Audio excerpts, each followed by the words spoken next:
Jadi Menarik tuh. mereka tuh nggak terpaku sama satu genre aja. Oke, Ya walaupun resource-nya kadang-kadang nggak mungkin terpaku. mereka dapat dari TikTok, dari Instagram. Nah, musisi algoritma tuh menarik Mas. Gue pengen tahu sih sebenarnya. Menurut lo sendiri musisi algoritma itu gimana? Menurut gue sih kayak ajang mengedukasi si Gen Z ini untuk memperkenalkan band-band yang Halo, kenalkan saya Sadam, host podcast Youth Lab. Di episode kali ini kita akan membahas sesuatu di sekitar kita seperti gigs, festival, dan juga biasa didengarkan di sosmed melalui audio, yaitu musik culture. Tamu spesial saya hari ini salah satu musik entusias, selektor juga, dan berpengalaman di band dari tahun 2007. Penasaran siapa? Yuk kita simak Youth Lab Reimagine Generation.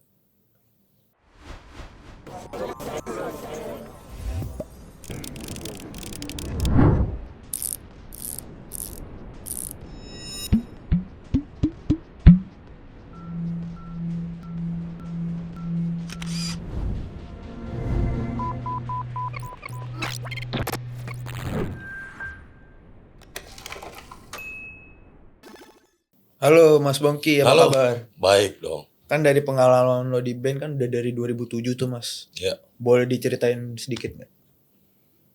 eh ya dulu tuh gue bareng-bareng anak sama Sore sih dari 2007 itu, dari proses ya album Sentralismo, terus masuk ke Porshop 5 dan album-album kesini ya. Beberapa album yang akhirnya keluar dari Sore pada saat itu.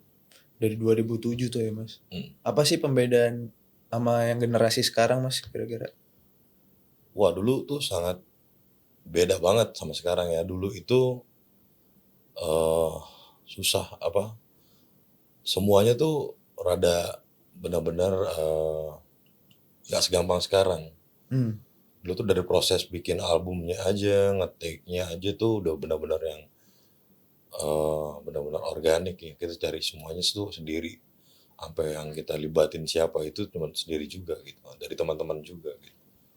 Jadi proses itu emang lebih rumit dibanding sekarang gitu.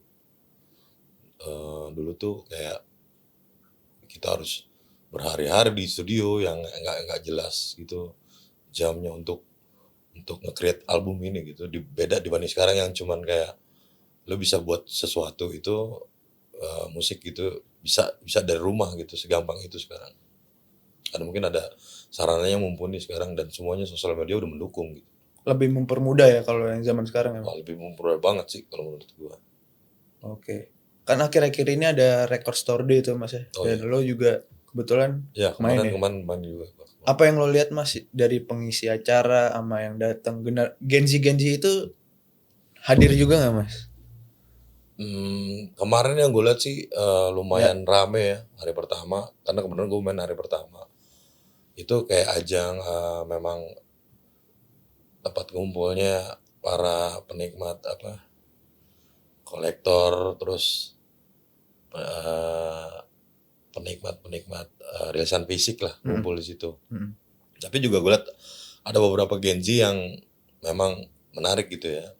Mereka datang berlima gitu dalam gerombolan kecil terus mereka coba melihat mungkin ya karena mungkin tempatnya itu di Spark juga itu kan banyak orang hangout ya mungkin mereka merasa kayak nih ada apa ya rame-rame mungkin Penasaran dan tertarik penasaran dan bikin datang ya? tertarik dia dia dia lihat gitu dan gue lihat ada juga beberapa yang bawa bawa rilisan fisik dia mungkin minat untuk beli kayaknya udah Oh, lumayan oke sih iya, iya. Jadi beberapa Gen Z hadir dan membeli rilisan fisik ya, Mas. ya kemarin. Nah, menurut lo Mas seperti apa budaya musik sekarang nih para Gen Z yang lo lihat? Kalau menurut gue sih udah ada sekarang tuh ada perubahan perilaku pendengar ya di era Gen Z. Wow, Jadi menarik tuh. mereka tuh nggak terpaku sama satu genre aja.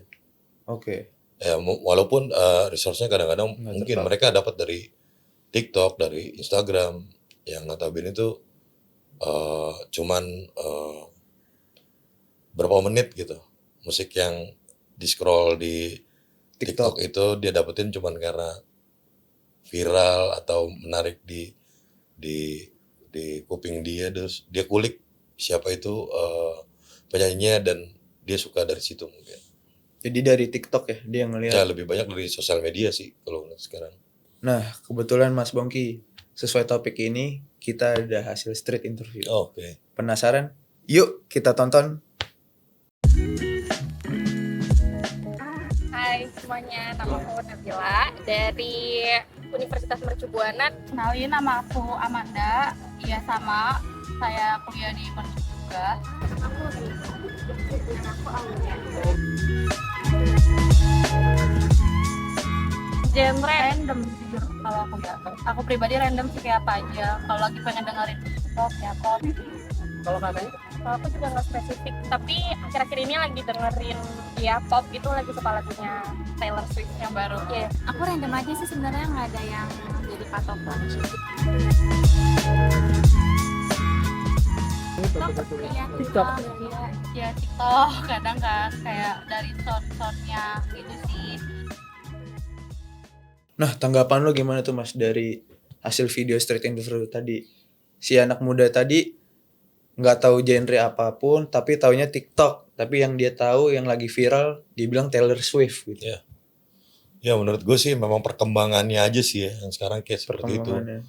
Jadi mereka tuh secara nggak langsung memang dimudahkan untuk apa yang mereka dengar, tapi ya juga kayak mungkin mereka nggak ada passion di situ, itu juga nggak tahu kan, karena dia memang cuman kayak satu nge-scroll di Instagram itu dengar musiknya suka atau viral, dia cuma pengen cari tahu aja sih sebenarnya gitu.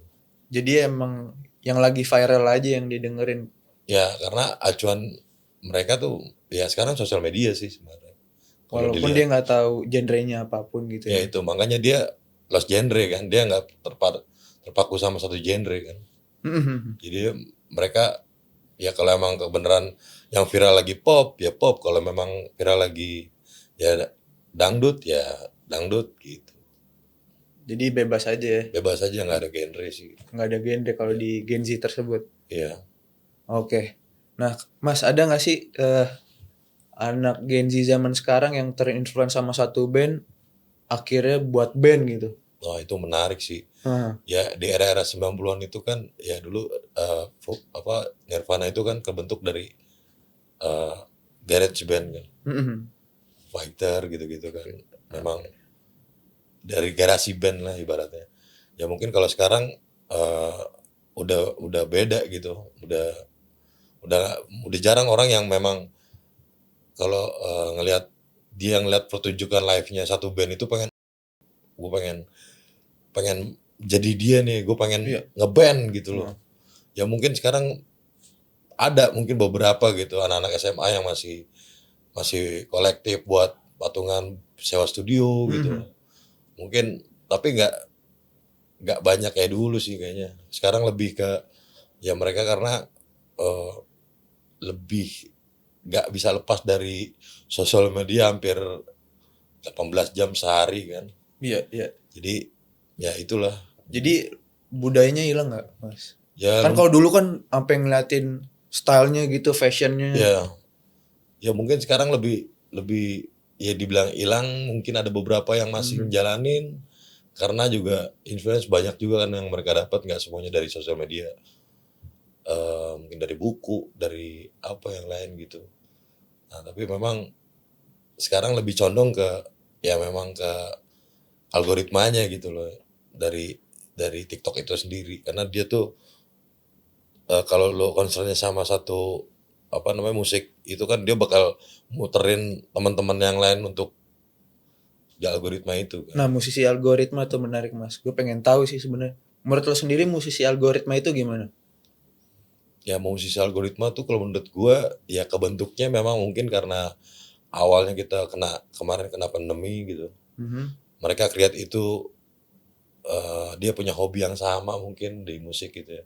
Terus dia nggak tahu gimana caranya untuk ya keluar rumah gitu, ngabisin waktu di luar nggak bisa karena COVID kan. Ya mereka create itu di rumah. Terus sosial media juga sekarang udah mumpuni untuk memfasilitasinya. Ya jadi mau nggak mau dia create itu dari rumah dengan sendiri juga bisa gitu making itu, dan dia post juga di sosial medianya untuk ya ya mungkin nggak tahu ya jadi viral gitu. Nah, ngomongin viral, kita nemuin riset nih Mas, kalau salah satu musisi itu lewat TikTok, namanya TikTok Sound, 1 menit itu menjadikan viral sebuah lagu. Ya. Jadi nggak dengerin sampai habis gitu Mas. Oh, Itu menurut lu gimana? ya kayak tadi yang gue bilang algoritmanya kan kalau bisa Algoritma. kalau lo ngecek di TikTok itu kan Mm-mm. lo nggak mungkin kan sampai 10 menit pasti lo next kan.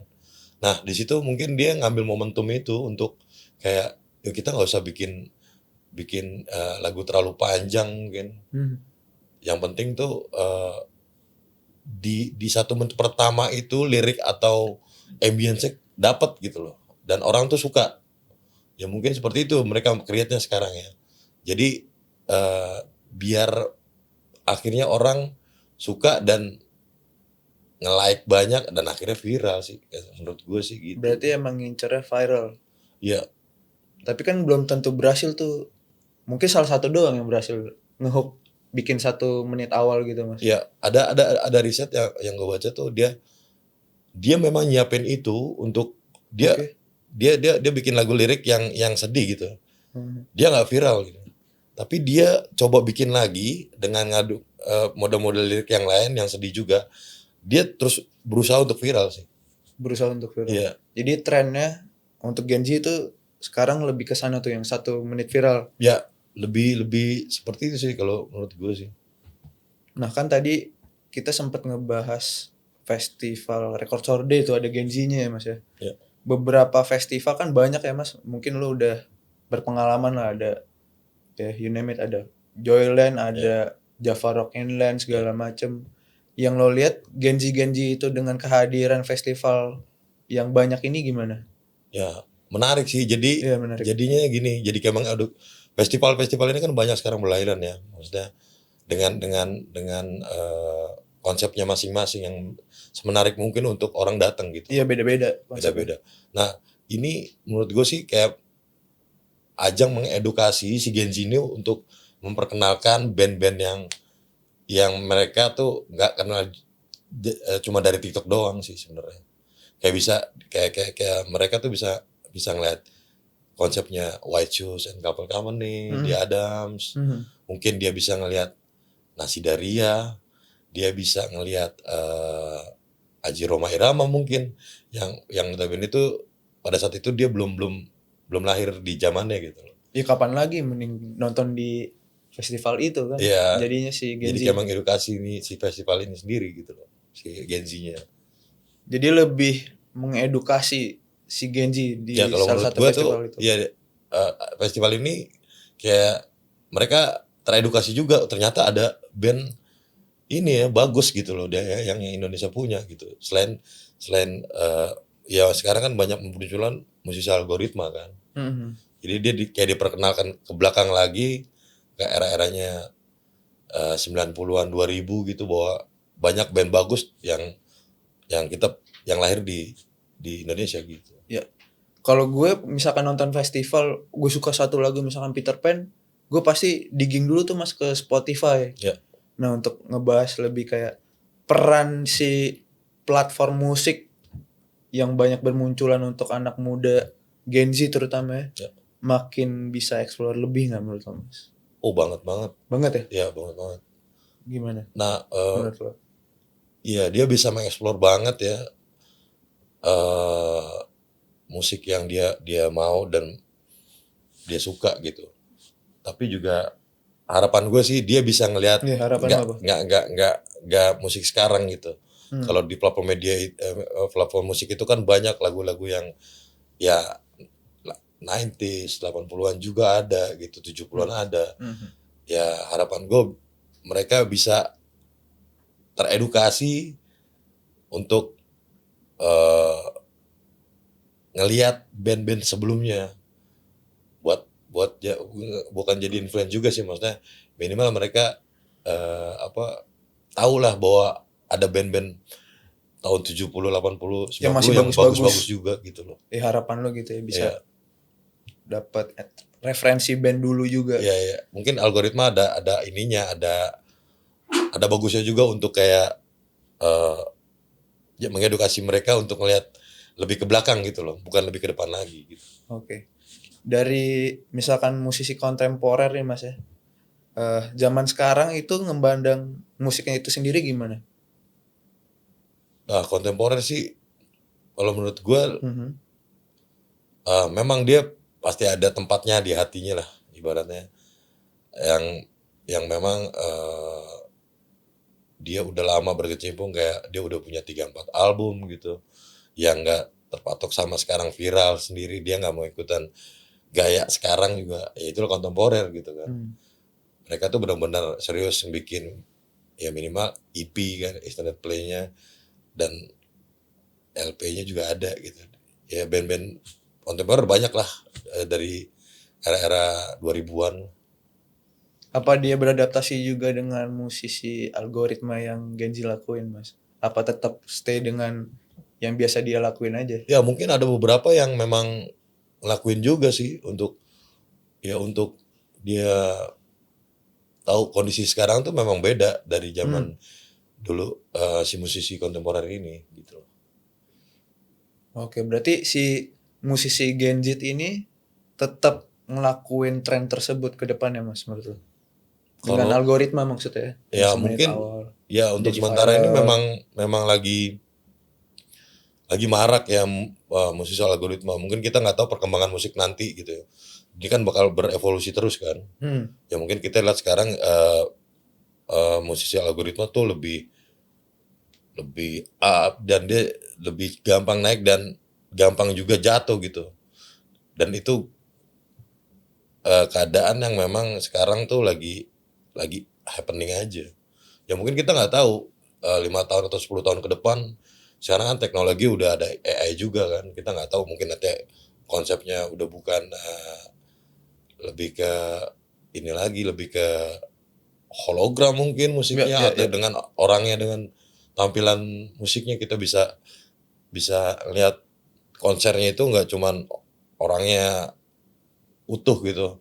Dia mungkin orangnya lagi di bandnya di Amerika, kita bisa tampilin juga di sini, itu kita nggak pernah tahu. Jadi kayak virtual konser ya, gitu virtual kali. konser ya, berkembang lah musik dari zaman dulu kan dulu. Nah Mas, gue mau nanya kayak kehadiran tempat ya, terutama tempat mungkin kayak salah satunya The Majors, adanya Ruru Radio, mungkin ada ya Zodiac. Tempat-tempat itu menjadikan anak Gen Z ini bereksplorasi lebih nggak sih? Ya tentang musik, kayak gimana menurut lo? Kehadiran Ya, tempat-tempat itu ya. menurut gue Terutama sih di Jakarta. ya menurut gue sih itu kan jadi ekosistem baru ya. Ekosistem. Ya jadi memang kayak The Majors Radio itu udah lama mereka kan. Itu menurut gue setelah dibuka di M-Block itu ya jadi ekosistem baru yang bisa lagi-lagi mengedukasi Gen Z ini untuk ya minimal mereka jual rilisan fisik, jual semua yang berbau band ya, yang intinya tuh kontemporer, bukan band algoritma ya. Karena mereka tuh pasti kalau musisi kontemporer tuh punya kayak rilisan fisik, punya album, punya CD segala macam. Ya itu jadi tempat wadah untuk mereka Eksplorasi, mengenal lebih tahu gitu loh. Mengenal lebih tahu ya. Iya, lebih tahu tentang ternyata musisi kontemporer yang ada sebelumnya tuh ini loh gitu loh. Mungkin bisa aja jadi tahu genre-genre entah pop, indie, gitu-gitu. Ya, dia jadi belajar lingkupnya kan. Biasa kalau misalkan lo digging itu kan ada itunya kan. Misalkan lo nyari ya rap, hip hop segala macam tuh ada ininya sendiri, plotnya sendiri gitu. Jadi soalnya menurut gue sesuai lingkungannya juga Mas, kan di kalau daerah sini genre-nya apa gitu. Kalau di sini rock, kalau di sini hip hop, kalau di Zodiac yang lebih elektronik gitu kan. Jadi anak muda Gen Z lebih bisa milih gitu, jadi lebih tahu banyak gitu. Ya, dan itu juga sarana buat penikmat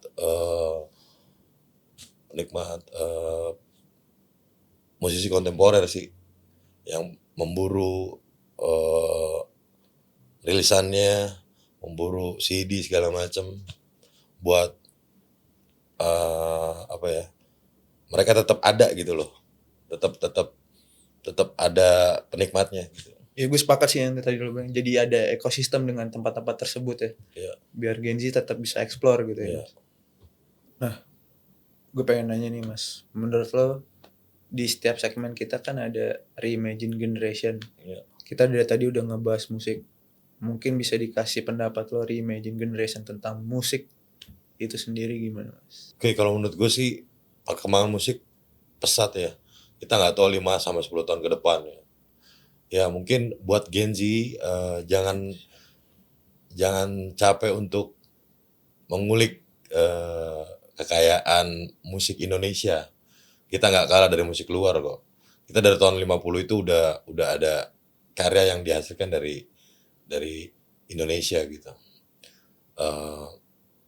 Dan kita nggak kalah bagus dan banyak banget macam warna yang Indonesia pernah bikin. Oke, sekian diskusi oleh Mas Bongki. Terima kasih banyak. Oke. Sampai ketemu lagi di episode selanjutnya. Oke, sahabat Youth. Menurut kalian musik yang lagi tren itu apa sih? Bisa komen di YouTube kita. Dan jangan lupa follow Instagram Youth Lab Zain dan website kita youthlab.id. Subscribe, like, and share. Bye-bye.